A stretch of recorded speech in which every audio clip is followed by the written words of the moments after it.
నమస్కారం SDV news కి స్వాగతం. ముందుగా హెడ్లైన్స్ చూద్దాం. కలెక్టర్ల సమావేశంలో రాష్ట్ర అభివృద్ధికి సంబంధించిన అంశాలపై చర్చించిన సీఎం చంద్రబాబు. ప్రజావేదిక కూల్చివేతతో గత ప్రభుత్వం విధ్వంసం మొదలైందని విమర్శ. ఇసుక సామాన్యుడి హక్కని, పారదర్శకతతో ఇసుక సరఫరా చేస్తామని ప్రకటన. తూర్పు నియోజకవర్గ పరిధిలోని వెటర్నరీ కాలనీలో వీఎంసీ పార్కు నూతనంగా ఏర్పాటు చేసి జిమ్ను ప్రారంభించిన మంత్రి నారాయణ.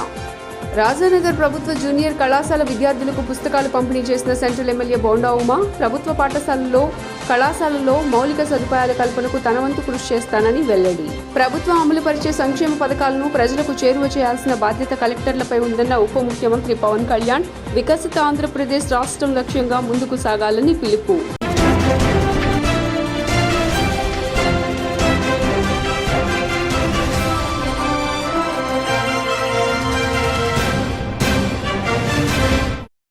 ఇక డీటెయిల్స్ చూస్తే, ప్రజావేదిక కూల్చివేతతో గత ప్రభుత్వ విధ్వంసం మొదలైందని ఏపీ సీఎం చంద్రబాబు వ్యాఖ్యానించారు. అమరావతిలో జరుగుతున్న కలెక్టర్ల సమావేశంలో మాట్లాడుతూ ఆయన వ్యాఖ్యలు చేశారు. కలెక్టర్లతో సమావేశం పెట్టి మరీ వేదికను కూల్చేశారని ఆవేదన వ్యక్తం చేశారు. గత ప్రభుత్వ ఆకృత్యాలను భరించలేకే ఎన్నికల్లో ప్రజలు వారికి గుణపాఠం చెప్పారని పేర్కొన్నారు. గత 5 ఏళ్లలో వైసీపీ నాయకులు రాష్ట్రంలోనే అన్ని రంగాలను దోచుకున్నారని విమర్శించారు. గత ప్రభుత్వంలో చూసిన విధ్వంసం, బెదిరింపులు తమ ప్రభుత్వంలో ఉండవని స్పష్టం చేశారు. చిన్న చిన్న తప్పులుంటే సరిచేయవచ్చునని, కానీ విధ్వంసమైన రాష్ట్రాన్ని పునర్నిర్మించాలంటే మాత్రం చాలా కష్టపడాల్సి ఉంటుందన్నారు. ప్రపంచంలో అత్యంత ఆదాయం సంపాదించేది భారతీయులేనని, అందులోనూ 33% తెలుగువారే ఉన్నారని పేర్కొన్నారు. చరిత్రలో ఎన్నడూ లేనంతగా ప్రజలు తమను గెలిపించారని, వారికి ఇచ్చిన మాట ప్రకారం రాష్ట్రాన్ని బాగు చేస్తామని తెలిపారు. నేను ముందే చెప్పాను, 2014 ఆ రోజు బైఫర్కేషన్ లో కొన్ని ఇబ్బందులు వచ్చాయి. కానీ ఆ బైఫర్కేషన్ నుంచి కంటే కూడా 2019-24 అడ్మినిస్ట్రేషన్ వల్ల చాలా నష్టపోయాం. ఈరోజు మనం ఒకసారి చూస్తే 10 లక్షల కోట్ల రూపాయలు అప్పు, 7 వైట్ పేపర్స్ పబ్లిసైజ్ చేశాం. ఎక్కడ చూసినా ఒక అడ్మినిస్ట్రేషన్ అంటే, ఒక పరిపాలన అంటే సమస్యల్ని పరిష్కారం చేసి ప్రజలకు మెరుగైనటువంటి జీవన ప్రమాణాలు ఇవ్వాల్సిన అవసరం ఉంది. కానీ మొన్నే మీరు చూశారు ఎంత దారుణం అంటే, ఎక్కడికి పోయినా నేను పార్టీ ఆఫీస్కి వెళ్తే 3 గంటలు నాన్ స్టాపబుల్ పిటిషన్లు తీసుకుంటే ఒక 4,000 నుంచి 5,000 పిటిషన్లు వచ్చాయి. 5,000 పిటిషన్లో సగం పిటిషన్లు ల్యాండ్ రిలేటెడ్ ఇష్యూస్ వచ్చాయి. అంటే భూ సమస్యలే 50%. ఎవరు తప్పిది? ఎప్పుడు నా 14 సంవత్సరాల సర్వీస్లో కానీ ఇంత విధ్వంసం, ఇంత భూ కబ్జాలు, ఇంత 22A మిస్యూజ్ చేయడం ఎప్పుడు. కాలనీల్లో వాతావరణం ఆహ్లాదకరంగా ఉండేలా చేస్తామని మున్సిపల్ శాఖ మంత్రి నారాయణ తెలిపారు. విజయవాడ వెటర్నరీ కాలనీలోని వీఎంసీ పార్క్లో నూతనంగా నిర్మించిన జిమ్ను మున్సిపల్ శాఖ మంత్రి నారాయణ, ఎమ్మెల్యే గద్దె రామ్మోహన్ ప్రారంభించారు. ఈ సందర్భంగా మంత్రి నారాయణ మాట్లాడుతూ, వెటర్నరీ కాలనీ వాసులు జిమ్ కోసం సొంతంగా డబ్బు సమకూర్చడం సంతోషంగా ఉందన్నారు. వీఎంసీ ఆధ్వర్యంలో ఈ పార్కు నిర్వహణ జరుగుతోందని, కాలనీలో వాతావరణం ఆహ్లాదకరంగా ఉండేలా చేస్తామన్నారు. ఈ ప్రాంతంలో కొన్ని సమస్యలు తమకు చెప్పారని, వాటిని పరిష్కరిస్తున్నామని తెలిపారు. గత 5 ఏళ్లలో అసలు ఏం చేశారో తెలుసుకున్నామని, రాష్ట్ర వాటా నిధులు ఇవ్వకపోవడం వల్ల కేంద్రం నిధులు ఆగిపోయాయన్నారు. సీఎం సహకారంతో కేంద్రం నుంచి నిధులు తెచ్చేందుకు కృషి చేస్తామని పేర్కొన్నారు. చాలా సంతోషంగా ఉంది. ఈరోజు ఈ యొక్క వెటర్నరీ కాలనీలోని పార్కులో ఈ యొక్క జిమ్ని ఈరోజు ఇనాగ్రేషన్ చేయటం, అది కూడా ఇక్కడ ఉన్న ఈ కాలనీలో వాళ్ళందరూ కలిసి వాళ్ళ సొంత నిధులతో ఎక్విప్మెంట్ కొంటూ వాళ్ళందరినీ నేను ప్రత్యేకంగా అభినందిస్తున్నాను. ముఖ్యమంత్రి గారు యాక్చువల్గా ఎక్కువ ప్రయారిటీ గ్రీనరీకి ఇస్తారు. అందుకనే గ్రీన్ కార్పొరేషన్ 2014-19 దాకా గ్రీన్ కార్పొరేషన్ ఎస్టాబ్లిష్ చేశారు. దానికి ఒక ఎండీని కూడా ఇవ్వడం జరిగింది. దాని మీద స్పెషల్ డ్రైవ్ జరగడం జరిగింది. మనకు అప్పుడున్న 114 మున్సిపాలిటీస్లో దానికి ప్రత్యేకమైన ఇంపార్టెన్స్ ఇవ్వడం జరిగింది. నేను నిన్నే యాక్చువల్గా ముఖ్యమంత్రి గారితో డిస్కస్ చేస్తూ ఈ గ్రీన్ కార్పొరేషన్ దాని మీద, స్వచ్ఛాంధ్ర దాని మీద, రెండింటి మీద డిస్కస్ చేశాను. విశాఖపట్నం నుంచి అన్ని పట్టణాల్లోనూ తెలుగుదేశం పార్టీ విజయం సాధించడానికి కూడా నారాయణ గారు చేసిన కృషి అనేది మేము ప్రగాఢంగా నమ్ముతాం. వాళ్ళ మరలా మున్సిపల్ అడ్మినిస్ట్రేషన్ మినిస్టర్గా ఇచ్చేసిన నారాయణరావు గారికి మరి మన తూర్పు నియోజకవర్గంలోని మరి నివాసం ఏర్పాటు చేస్తున్నారు. ఇక్కడ ప్రధానంగా నేను గతంలో గన్నవరం శాసనసభ్యుడిగా చేశాను, తర్వాత పార్లమెంట్ సభ్యుడిగా చేశాను. అనేక మంది మంత్రులతో నిత్యం పనులు చేశాను. కానీ విజయవాడ ఈస్ట్ వచ్చిన తర్వాత మీరు ఒక్కళ్ళే సార్, మాకు ఇంకెవరితోనూ పని లేదు. ఒక మున్సిపల్ మినిస్టర్ గారికి తప్ప ఇంకో డిపార్ట్మెంట్తోనే పని లేదు. కమిషనర్ గారిని ఏమన్నా అంటే కమిషనర్ గారిని అడగాలి, ఏమైనా కావాలంటే మన మినిస్టర్ గారిని అడగాలి. మీ ఇద్దరే కాబట్టి ఇక్కడ విజయవాడలో ప్రధానంగా ఉన్న సమస్యలు అండర్ గ్రౌండ్ డ్రైనేజ్ మొత్తం కూడా చాలా చోట్ల ఫెయిల్ అయిపోయాం సార్. అది రోడ్డు మీదకి వచ్చేస్తాం సార్. దాన్ని మీరు ఒక ప్రత్యేకమైన దృష్టి పెట్టి ఒకసారి ఒక డ్రైవ్ చేసి అందరి అధికారులను తీసుకొచ్చి ప్రభుత్వ పాఠశాలల్లో కళాశాలల్లో మౌలిక సదుపాయాల కల్పనకు తమ ప్రభుత్వం ముందుంటుందని సెంట్రల్ ఎమ్మెల్యే బోండా ఉమా మహేశ్వరరావు అన్నారు. సెంట్రల్ నియోజకవర్గ పరిధిలోని 62వ డివిజన్ రాధానగర్ 7 అపార్ట్మెంట్స్ ఎదురుగా గల జూనియర్ కళాశాల నందు విద్యార్థులకు పుస్తకాల పంపిణీ కార్యక్రమాన్ని నిర్వహించడం జరిగింది. ఈ కార్యక్రమానికి ముఖ్య అతిథిగా సెంట్రల్ నియోజకవర్గ శాసనసభ్యులు బోండా ఉమా మహేశ్వరరావు విచ్చేసి కళాశాల విద్యార్థులకు పుస్తకాలు పంపిణీ చేశారు. తొలుత బోండా ఉమా జాతిపిత మహాత్మా గాంధీ విగ్రహానికి పూలమాల వేసి నివాళులర్పించారు. అనంతరం బోండా ఉమా మాట్లాడుతూ ప్రభుత్వ పాఠశాలలు కళాశాలల్లో విద్యార్థులకు కార్పొరేట్ స్కూల్స్ కాలేజీల కన్నా మిన్నగా విద్యను అందించడానికి ముఖ్యమంత్రి నారా చంద్రబాబు నాయుడు నాయకత్వంలో ఎన్డీఏ కూటమి పెద్ద ఎత్తున ప్రణాళికలు రూపొందించి విద్యార్థుల భవిష్యత్తును తీర్చిదిద్దేటటువంటి విధంగా ముందుకు సాగడం జరుగుతుందని తెలియజేశారు. ప్రభుత్వ స్కూల్స్లో అధ్యాపకులు కూడా మంచి అధ్యాపకులు అని, కార్పొరేషన్ నుండి అనుభవం కలిగినటువంటి అధ్యాపకులు ఈ పాఠశాలలో ఉండటం అభినందనీయమన్నారు. మన పిల్లలకి ఎన్ని మార్కులు వస్తున్నాయి, ఓవరాల్ గా 25 మెంబర్స్ కి ఈ విధంగా వచ్చినాయి అన్ని వివరాలు చెప్పారు. చాలా సంతోషం వేస్తుంది. ఈ విధంగా మిగతా గవర్నమెంట్ కాలేజీలు లేవు, గుర్తుపెట్టుకో. ఇది మీ కాలేజీ యొక్క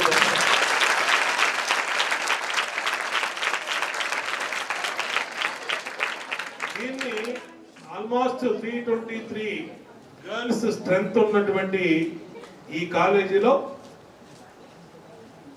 నేను ఇందా చూస్తున్నా 25 మెంబర్స్ లో మీరు ఫోటోలు వేశారు ఈ పోస్టర్ లో. దాంట్లో 10 మెంబర్స్ బాయ్స్ ఉంటే 15 మెంబర్స్ గర్ల్స్ ఉంటారు.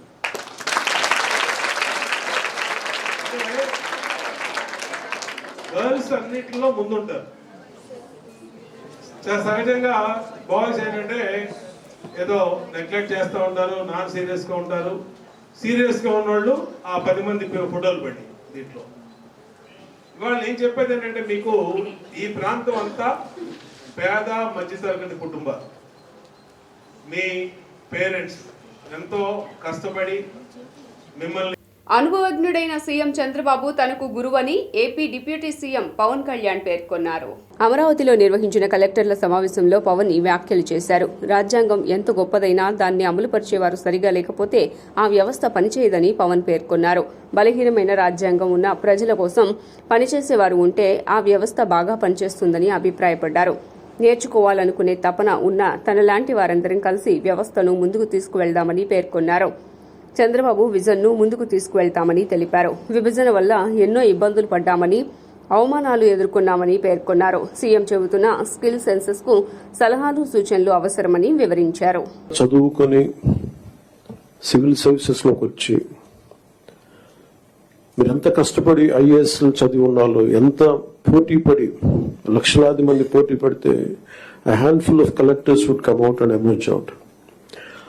అలాంటి ఒక ఇమ్మినెంట్ వ్యవస్థని, బలోపేతమైన వ్యవస్థని గత ప్రభుత్వం దాన్ని ఒక ఆటబొమ్మలా చేయడం మా అందరికీ చాలా బాధ కలిగించింది. మేమందరం కూడా దేనికి బయటకు వచ్చామంటే ఈ వ్యవస్థను బలోపేతం చేయాలి, వ్యవస్థను బలహీనం చేస్తారని చెప్పి at the cost of life దెబ్బలు తిని, ఒకవేళ మేము రాకపోయినా కానీ ప్రజాక్షేత్రంలో నిలబడి ఈ వ్యవస్థను బలోపేతం చేయాలని ఉద్దేశంతో ఇక్కడికి వచ్చాం.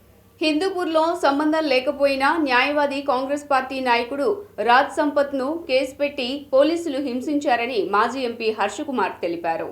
కోడికత్తి విషయం మీద గాంధీనగర్ ప్రెస్ క్లబ్ నందు విలేకరుల సమావేశం జరిపారు. ఈ సందర్భంగా మాజీ ఎంపీ హర్షకుమార్ మాట్లాడుతూ న్యాయవాది కాంగ్రెస్ పార్టీ నాయకుడు రాజ్ సంపత్పై సంబంధం లేకపోయినా పోలీసులు కేసు పెట్టారని, ప్రత్యర్థులు మే 29వ తేదీన సంపత్ను బలవంతంగా తీసుకువెళ్లి చంపారని, హిందూపూర్లో న్యాయవాది రియల్ ఎస్టేట్ వ్యాపారస్తుడైన KC Krishna Reddy, KC Nagarjuna Reddy, KC Saiprasad Reddy, settlement Ramji ఈ కేసులో ముద్దాయిలుగా ఉన్నారని, రామ్జీని అరెస్టు చేసిన బెయిల్పై ఉన్నాడని, అసలు ముద్దాయిలను ఇంతవరకు అరెస్టు చేయలేదని తెలిపారు. రాష్ట్ర పోలీసులపై నమ్మకం లేదని, ఈ కేసును సీబీఐకి అప్పచెప్పాలని ఆయన డిమాండ్ చేశారు. మా సలీం గారు మీకు తెలుసు, కోడికత్తి శ్రీని విషయంలో ఎవరికి సాధ్యం కానిది ఆయన సాధ్యం చేసుకుని కోడికత్తి శ్రీని బయటకు తీసుకుని వచ్చాడు. సుప్రీంకోర్టులో కూడా ఎన్ఐఏ బెయిల్ క్యాన్సిల్ చేయాలని చెప్పి వెళ్ళినా కానీ ఈయన తీసిన ఆర్డర్ని వాళ్ళు ఏం కదపలేకపోయారు. ఈ రోజున కేసు ఏంటంటే ఇవాళ హైకోర్టులో జరిగింది. రాజ్ సంపత్ అన్న అబ్బాయి హిందూపూర్లో అడ్వకేట్. అబ్బాయి 27 years 26 years అబ్బాయి అడ్వకేట్ ప్రాక్టీసింగ్ చేస్తూ ఉన్నాడు. అదే కాకుండా కాంగ్రెస్ పార్టీలో ఎన్ఎస్యూలో నేషనల్ సెక్రటరీ కింద పనిచేస్తూ ఉన్నాడు. ఈ సెక్రటరీగా అతన్ని ఇన్ఛార్జ్ కింద కేరళ స్టేటు వేయడం జరిగింది. ఈ అబ్బాయి అక్కడ కేరళ వెళ్ళాడు. కేరళ వెళ్ళినప్పుడు పోలీసు వాళ్ళు కేరళ పదే ఫోన్ చేసి నీ మీద కేసు రిజిస్టర్ అయింది, నువ్వు ఇమీడియట్గా రావాలి, నువ్వు రాకపోతే మేము మీ ఇంట్లో వాళ్ళని తీసుకెళ్లాల్సి ఉంటుంది, ఇమీడియట్గా రావాలని చెప్పి భయపెడితే ఈ అబ్బాయి ఆ కేసు గురించి అని చెప్పి వచ్చాడు. మే 28వ తారీఖున వచ్చాడు. మే 28వ తారీఖున వస్తే ఆ కాల్ రికార్డ్స్లో అబ్బాయికి 20. ప్రభుత్వ ఉద్యోగులకు ఎటువంటి రూల్స్ వర్తిస్తున్నాయో సచివాలయ ఉద్యోగులకు కూడా రూల్స్ అన్ని వర్తింపచేయాలని గ్రామ వార్డు సచివాలయ ఉద్యోగుల సమైక్య రాష్ట్ర అధ్యక్షులు తోటకూర కోటేశ్వరరావు ప్రభుత్వానికి విజ్ఞప్తి చేశారు. గ్రామ వార్డు సచివాలయ ఉద్యోగుల సమైక్య ఆధ్వర్యంలో సోమవారం గాంధీనగర్ ప్రెస్ క్లబ్లో మీడియా సమావేశం జరిగింది. ఈ సమావేశంలో రాష్ట్ర అధ్యక్షులు కోటేశ్వరరావు మాట్లాడుతూ సచివాలయ ఉద్యోగులు పలు సమస్యలతో ఇబ్బందులు పడుతున్నారని, 2 నోషనల్ ఇంక్రిమెంట్లు పెండింగ్లో ఉన్నాయని, పోబ్రేషన్ డిక్లరేషన్ ఆలస్యంగా అయినందువలన బకాయిలు పెండింగ్లో ఉన్నాయని, వాటిని ప్రభుత్వం వెంటనే విడుదల చేయాలని ప్రభుత్వాన్ని కోరారు. ప్రొబేషన్ డిక్లరేషన్ అయిన నాటి నుండి సచివాలయ ఉద్యోగులకు జూనియర్ అసిస్టెంట్ ప్లే స్కేల్ను కల్పించాలని ప్రభుత్వాన్ని డిమాండ్ చేశారు. పదోన్నతి ఛానల్ క్రియేట్ చేసి బదిలీ పదోన్నతులు కల్పించాలని, యూనిఫామ్ విధానాన్ని రద్దు చేయాలని, ప్రభుత్వ ఉద్యోగులకు వర్తిస్తున్న రూల్స్ అన్ని సచివాలయ ఉద్యోగులకు ఖచ్చితంగా వర్తించేలా చూడాలని విజ్ఞప్తి చేశారు. గ్రామ వార్డు సచివాలయ ఉద్యోగుల సమాఖ్య రాష్ట్ర కమిటీ ఎన్నికని ఈరోజు విజయవాడలో మేము అనౌన్స్ చేయడం జరిగింది. మా ఫెడరేషన్ తరఫున నూతనంగా ఏర్పాటు చేసిన ప్రభుత్వానికి మరియు గౌరవ ముఖ్యమంత్రి వర్యులు చంద్రబాబు నాయుడు గారికి, ఉప ముఖ్యమంత్రి వర్యులు పవన్ కళ్యాణ్ గారికి మరియు రాష్ట్ర మంత్రివర్గానికి మా యొక్క శుభాకాంక్షలు తెలియజేస్తున్నాం. ముఖ్యంగా ఈరోజు రాష్ట్ర కమిటీని మేము ఇక్కడ ఎన్నుకోవడం జరిగింది ఏకగ్రీవంగా.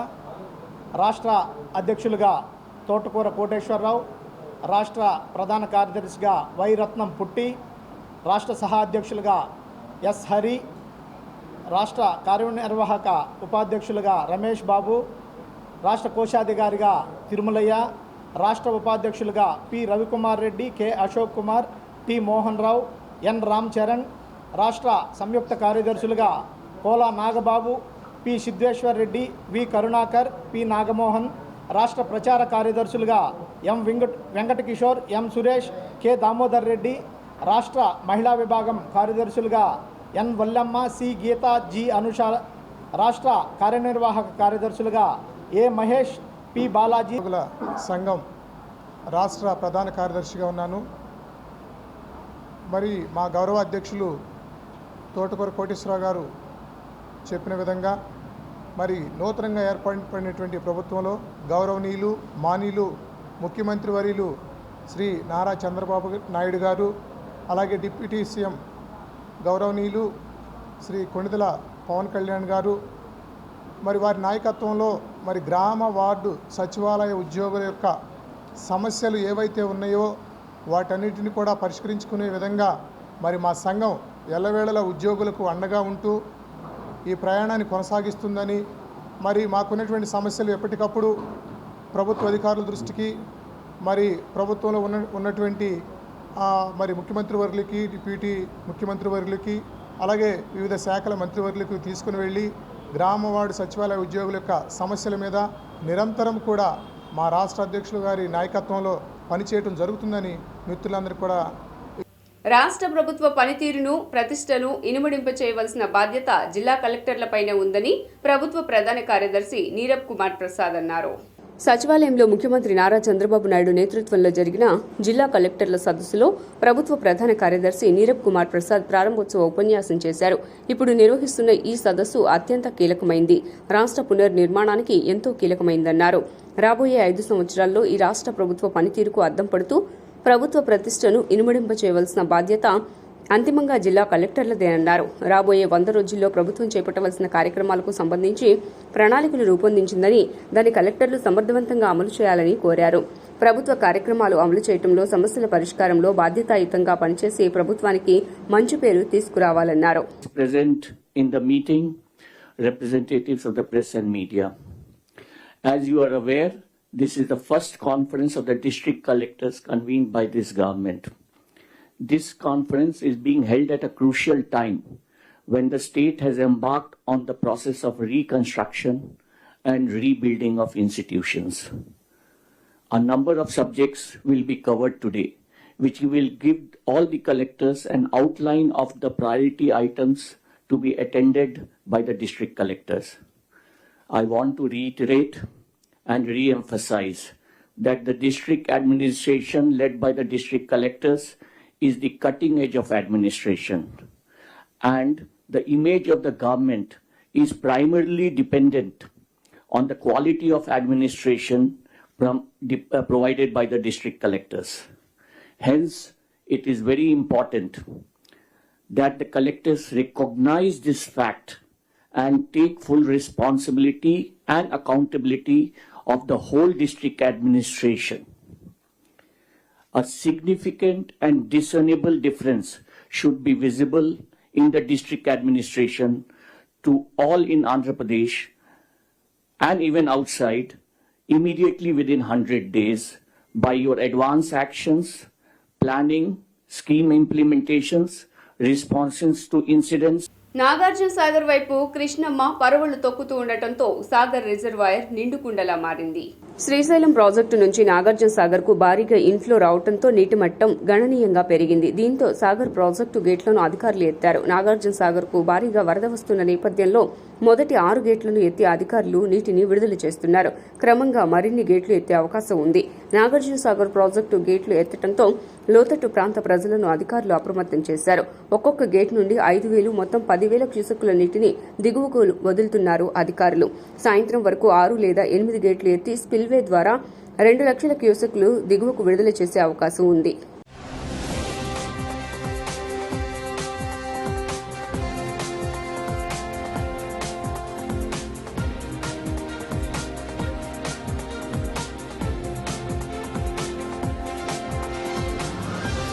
యూనియన్ బ్యాంక్ ఆఫ్ ఇండియా ఆధ్వర్యంలో సమృద్ధి డిపాజిట్ పథకంతో ఎక్కువ రాబడి పొందవచ్చునని రోడ్ షో కార్యక్రమాన్ని నిర్వహించారు. భవిష్యత్తులో డబ్బులు దాచుకునే వాళ్లకి ఎక్కువ రాబడి అందించేలా యూనియన్ బ్యాంక్ ఆఫ్ ఇండియా ఒక వినూత్న పథకాన్ని తీసుకువచ్చింది. ఈ నేపథ్యంలో ప్రజలకు అవగాహన కల్పించడానికి యూనియన్ బ్యాంక్ ఆఫ్ ఇండియా ఆధ్వర్యంలో బీఆర్టీఎస్ రోడ్లో రోడ్ షో కార్యక్రమాన్ని నిర్వహించారు. ఈ సందర్భంగా విజయవాడ జోనల్ కార్యాలయం జనరల్ మేనేజర్ భాస్కర్రావు మాట్లాడుతూ తమ బ్యాంక్ ఆధ్వర్యంలో ప్రజలకు అవగాహన కల్పించడానికి చాలా తక్కువ రోజులకు ఫిక్స్ ఫిక్స్డ్ డిపాజిట్ పథకాన్ని వెలుగులోకి తీసుకువచ్చామని, కేవలం 333 రోజులకు మంచి వడ్డీ రేట్లను కల్పిస్తున్నామని పేర్కొన్నారు. యూనియన్ సమృద్ధి డిపాజిట్ పథకంతో 333 రోజులకు ఎక్కువ రాబడి వచ్చే విధంగా 7.40% వడ్డీ రేట్లను కల్పిస్తున్నామని, అలాగే సీనియర్ సిటిజన్లకు 7.90% కల్పిస్తున్నామని, సూపర్ సీనియర్ సిటిజన్లకు 8.15% కల్పిస్తున్నామని తెలియజేశారు. ఆంధ్రప్రదేశ్ ప్రజలందరికీ ఉషోదయం అండి. Good morning. మేమంతా యూనియన్ బ్యాంక్ ఆఫ్ ఇండియా నుంచి ఈరోజు ఈ రోడ్ షో చేస్తున్నాము. ఎందుకంటే మా బ్యాంకు షార్ట్ టర్మ్ అంటే 333 రోజులకి బ్యాంకింగ్ ఇండస్ట్రీలోనే మంచి వడ్డీ రేట్ ఇస్తుంది. అది 6.4% అండి, 7.4%. 333 రోజులకి మీ యొక్క డిపాజిట్ 7.4% రేట్ ఆఫ్ ఇంట్రెస్ట్ తోటి మీకు అందుతుందండి. అట్లాగే ఎవరైతే సీనియర్ సిటిజన్స్ ఉన్నారో 60 సంవత్సరాలు దాటిన వాళ్ళకి 7.5% తోటి 7.9% తోటి మీకు వడ్డీ ఇస్తారండి. అట్లాగే సూపర్ సీనియర్ సిటిజన్స్ ఎవరైతే 80 సంవత్సరాలు దాటుతారో వాళ్ళకి 8.15% దొరుకుతుందండి. ఈ రోజుల్లో మనకి ఈ వడ్డీ రేట్లు అనేవి చాలా ఫ్లెక్సిబుల్గా ఉన్నాయి. మనం 3 సంవత్సరాలకి, 4 సంవత్సరాలకి, 5 సంవత్సరాలకి వేసుకోటే ఎప్పుడు ఏమి మార్కెట్, ఎకనామిక్ మార్కెట్ ఎలా స్పందిస్తుందని తెలియదు. అందుకని మనం ఈ షార్ట్ టర్మ్లో 333 రోజులు అనేది చాలా బెస్ట్ ఆప్షన్ అండి. మీరందరూ కూడా మా ఈ యొక్క 7.4, 7.9, 8.15 ఈ వడ్డీ రేట్ని మీరు ఉపయోగించుకుని ప్రతి ఒక్క బ్యాంకింగ్ ఇన్వెస్ట్మెంట్ చేసేదలుచుకున్న వాళ్ళకు ఈ బ్యాంకు ఫిక్స్డ్ డిపాజిట్లో పెట్టుకుంటే మీకు మంచి ఆదాయము షార్ట్ టర్మ్లో మీకు ఎన్నికల మేనిఫెస్టోలో ఇచ్చిన హామీలను రాష్ట్ర ప్రభుత్వం అమలు చేయాలని సిఐటియు డిమాండ్ చేసింది. కూటమి ప్రభుత్వం ఎన్నికల మేనిఫెస్టోలో ఇచ్చిన హామీలను అమలు చేయాలని సిఐటియు ఆధ్వర్యంలో అలంకార్ ధర్నా చౌక్ వద్ద ధర్నా నిర్వహించారు. ఈ సందర్భంగా సిఐటియు అధికార ప్రధాన కార్యదర్శి మాట్లాడుతూ కూటమి ప్రభుత్వం అధికారంలోకి వచ్చిన తర్వాత చిరు ఉద్యోగులను అనేక మందిని తొలగిస్తున్నారని ఆరోపించారు. గత ప్రభుత్వంలాగా ఈ ప్రభుత్వం కూడా కక్ష సాధింపు చర్యలు చేయమని చెప్తూనే గ్రామీణ ప్రాంతాల్లో అంగన్వాడీల మీద వేధింపులకు గురిచేస్తున్నారని ఆరోపించారు. గ్రామీణ ప్రాంతాల్లో చిరు ఉద్యోగులను తొలగించారని తెలిపారు. తొలగింపు అనేది చట్ట విరుద్ధమని తెలిపారు. ఈ చిరు ఉద్యోగులు 60 సంవత్సరాల వరకు పనిచేయడానికి నియమించబడ్డవారని తెలియజేశారు. ఎన్టీఆర్ జిల్లా ప్రధాన కార్యదర్శి. రాష్ట్రంలో తెలుగుదేశం కూటమి అధికారంలోకి వచ్చిన తర్వాత చిరుద్యోగుల్ని అనేక మందిని తొలగిస్తూ ఉన్నారు. ఒక పక్కన ముఖ్యమంత్రి గారు రాజకీయ కక్షలు ఉండవు, గత ప్రభుత్వంలాగా మేము వ్యవహరించాం, నియంత్రిత పాలన ఉండదు, ప్రజారంజక పరిపాలన చేస్తా అని చెప్పి ఒక పక్కన చెప్తాను. కానీ గ్రామీణ ప్రాంతాల్లో తెలుగుదేశం స్థానిక నాయకత్వం అంగన్వాడీ వర్కర్ మీద వేధింపులు చేస్తూ ఉన్నారు. వివోఏల్ని ఈ జిల్లాలో అనేక మండలాల్లో తొలగించారు.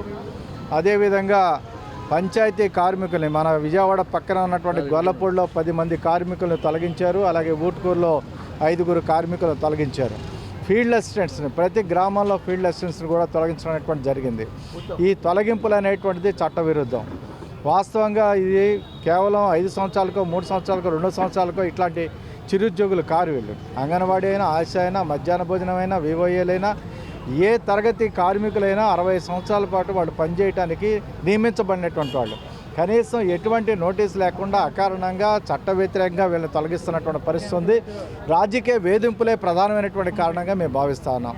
కొంతమందిని బలవంతంగా కూడా ఫీల్డ్ అసిస్టెంట్ని, వివోఎల్ని రాజీనామా చేయించినటువంటి పరిస్థితి కూడా ఉంది. ఈ రాజీనామాలు అనేటువంటి చెల్లవని కూడా మేము చెప్తా ఉన్నాం. ఎప్పటికైనా తెలుగుదేశం ప్రభుత్వం వెంటనే ఈ తొలగించినటువంటి కార్మికులను విధుల్లో తీసుకోవాలని చెప్పేసి మేము డిమాండ్ చేస్తాం. కలెక్టర్ల సదస్సులో చంద్రబాబు అసహనం వ్యక్తం చేశారు. రాష్ట్ర హైవేలన్నింటినీ పీపీపీ పద్ధతిలోకి తీసుకువచ్చేందుకు ప్లాన్స్ రెడీ చేయాలని ఆదేశించారు. Honorable Chief Minister observed in his inaugural remarks, sir,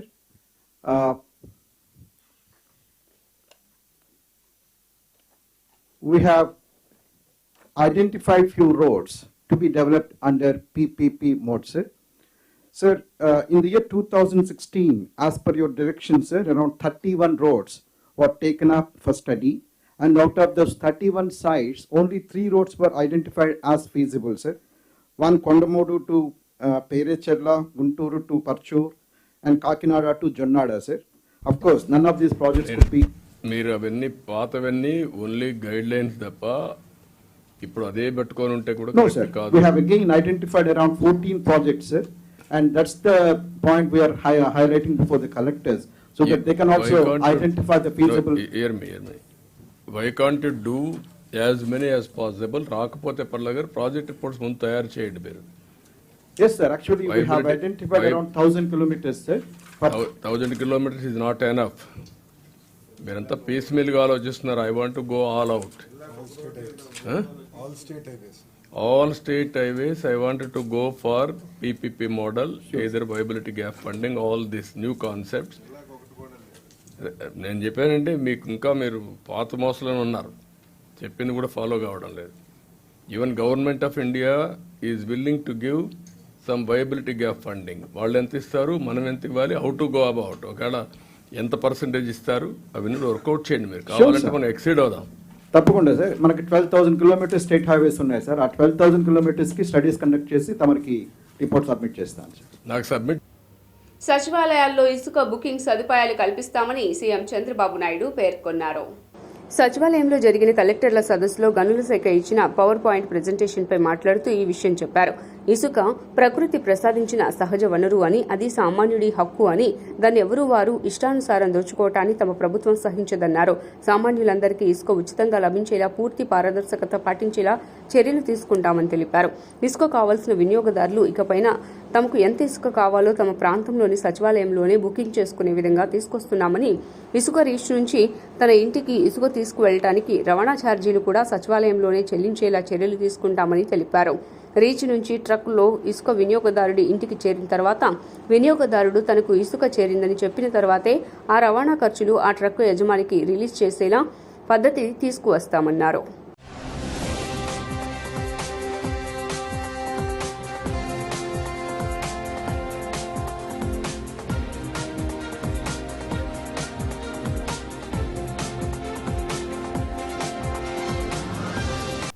Telangana రాష్ట్ర ఎన్నికల కమిషనర్ పార్థసారథి కుటుంబ సమేతంగా ఇంద్రకీలాద్రిపై వెంచేసి ఉన్న కనకదుర్గమ్మను దర్శించుకున్నారు. దేవస్థాన ఈవో కెఎస్ రామారావు ఆలయ మర్యాదలతో పార్థసారథికి ఘన స్వాగతం పలికారు. దుర్గమ్మ దర్శనం అనంతరం వారికి అమ్మవారి ప్రసాదంతో పాటు చిత్రపటాన్ని అందజేశారు.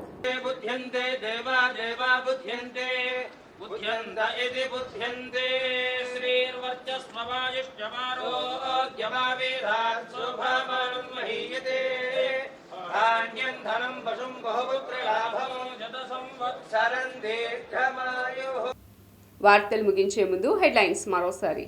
కలెక్టర్ల సమావేశంలో రాష్ట్ర అభివృద్ధికి సంబంధించిన అంశాలపై చర్చించిన సీఎం చంద్రబాబు. ప్రజావేదిక కూల్చివేతతో గత ప్రభుత్వం విధ్వంసం మొదలైందని విమర్శ. ఇసుక సామాన్యుడి హక్కని, పారదర్శకతతో ఇసుక సరఫరా చేస్తామని ప్రకటన. తూర్పు నియోజకవర్గ పరిధిలోని వెటర్నరీ కాలనీలో వీఎంసీ పార్కు నూతనంగా ఏర్పాటు చేసి జిమ్ను ప్రారంభించిన మంత్రి నారాయణ.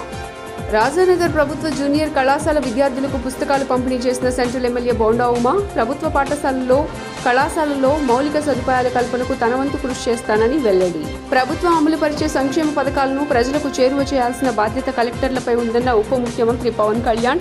వికసిత ఆంధ్రప్రదేశ్ రాష్ట్రం లక్ష్యంగా ముందుకు సాగాలని పిలుపు. ఎస్డీవీ న్యూస్ ఇంతటితో సమాప్తం. తిరిగి వార్తల్లో మళ్లీ కలుద్దాం. అంతవరకు సెలవు. నమస్కారం.